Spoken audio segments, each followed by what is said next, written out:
Hey, yo tout le monde, c'est Elus et aujourd'hui on se retrouve pour une nouvelle vidéo de la série Le Stuff pour une présentation de SRAM niveau 151 multi-éléments plutôt orienté terre-feu.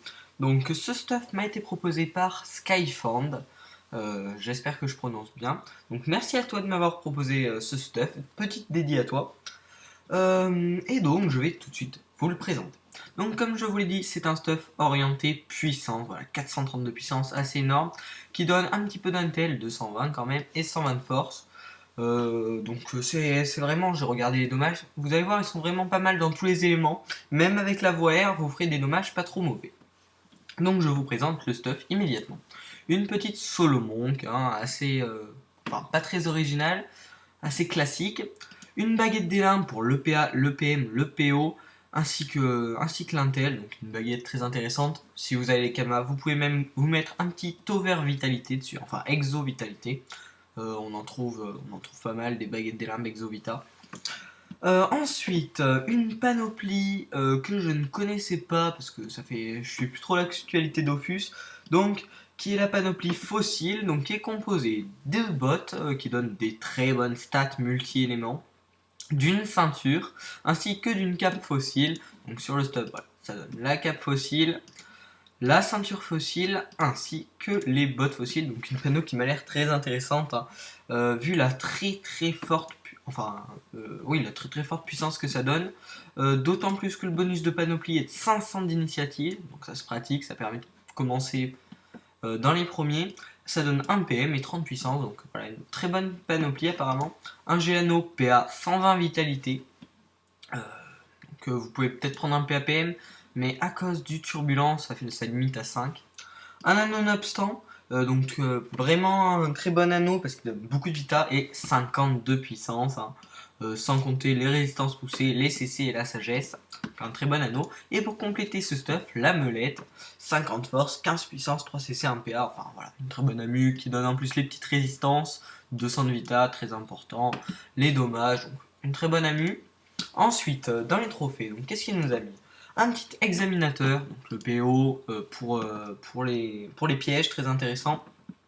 Le furibond pour la force.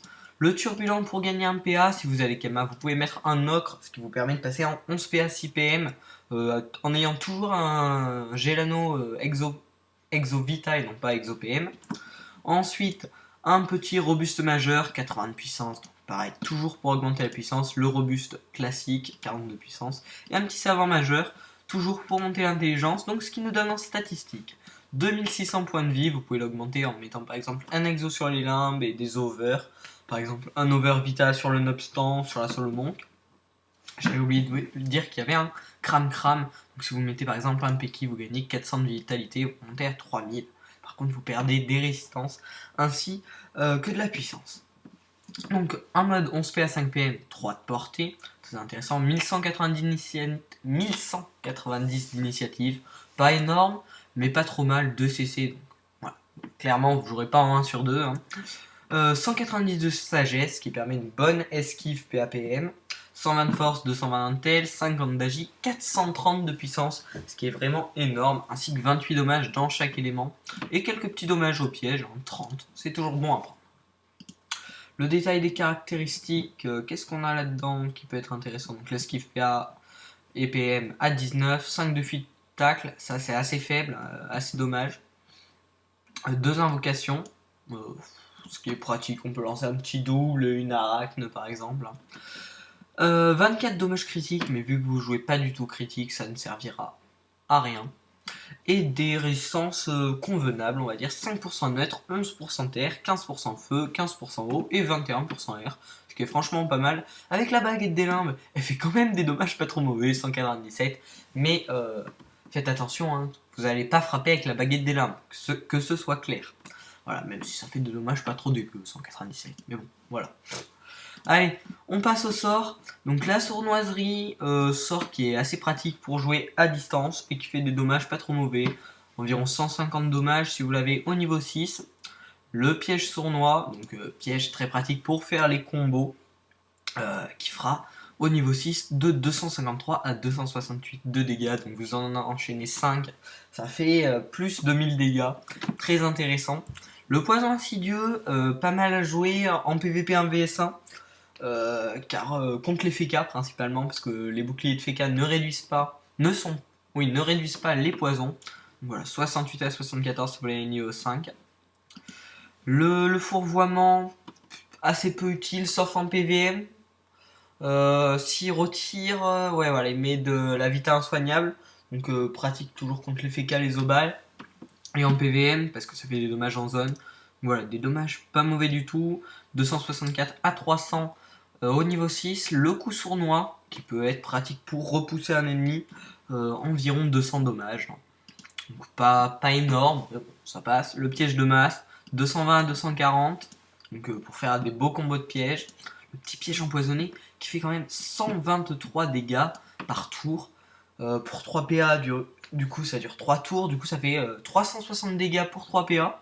C'est un piège très intéressant, moi je vous conseille sincèrement de le monter, au moins niveau 5, après les dommages n'évoluent pas, mais c'est la PO qui augmente. Donc à vous de voir si vous avez des points à dépenser, mais un sort que je vous conseille vraiment, il est très utile. La concentration de chakra, pareil, très utile pour les combos de pièges. 148 dégâts par piège que l'ennemi se prend pendant le tour. Donc imaginez que vous avez un petit combo de 6-7 pièges, ça monte très vite à 1000 dégâts en plus grâce à la concentration de chakra. Donc vraiment très utile, sort très utile, un peu comme le piège empoisonné, le piège sournois, etc. Le piège de silence, pas très utile étant donné qu'on n'a pas beaucoup d'agilité. Bon, vous pouvez l'utiliser, c'est pas un sort à monter en priorité. Ensuite, le piège répulsif, assez pratique pour les combos, bien sûr. Donc voilà, je vous en parle pas plus. L'arnaque, qui fait quand même quelques dommages, environ 200 dommages. Après, c'est pas vraiment un stuff orienté agilité, donc je vous conseille pas vraiment de monter ce sort. C'est vraiment à vous de voir si vous avez des points à dépenser. Le repérage qui fait énormément de dégâts, 358 à 388, car ce stuff est niveau 151, donc vous pouvez pas l'avoir niveau 6. Ça fait vraiment de très bons dégâts en zone. Vraiment un sort que je vous conseille de monter. En plus, ça vole de l'intelligence. C'est vraiment un très bon sort qui fait d'énormes dégâts.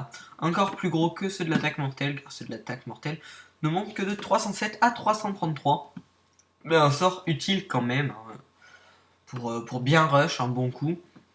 Voilà, les deux gros sorts de dégâts, repérage et attaque mortelle. Et ensuite le piège mortel à monter, bien sûr, hein, si vous voulez faire des combos, qui fait de 337 à 363 dommages. Donc vraiment intéressant comme sort. Donc voilà, moi c'est un stuff que je trouve pas mal opti. On va regarder vite fait les petits sorts. La petite flamiche qui passe à 100 quand même. Hein. Et puis voilà. Donc un stuff multi-éléments, feu-terre principalement, très intéressant, que je vous conseille vivement pour le PVP. Donc, bien sûr, si vous voulez pouvoir bien faire du PVP, essayez de mettre par exemple un ocre. Qu'est-ce qu'on peut avoir de sympathique? Plus de vitalité, essayez d'avoir des exos, des over vitalité. Vous pouvez pourquoi pas mettre un Dofus Emerald à la place par exemple du trophée robuste. Le mieux c'est d'avoir un mode 12 PA 6 PM. Avec ce stuff ça vous offre déjà un mode 11 PA 6 PM. Vraiment pratique si vous avez un ocre.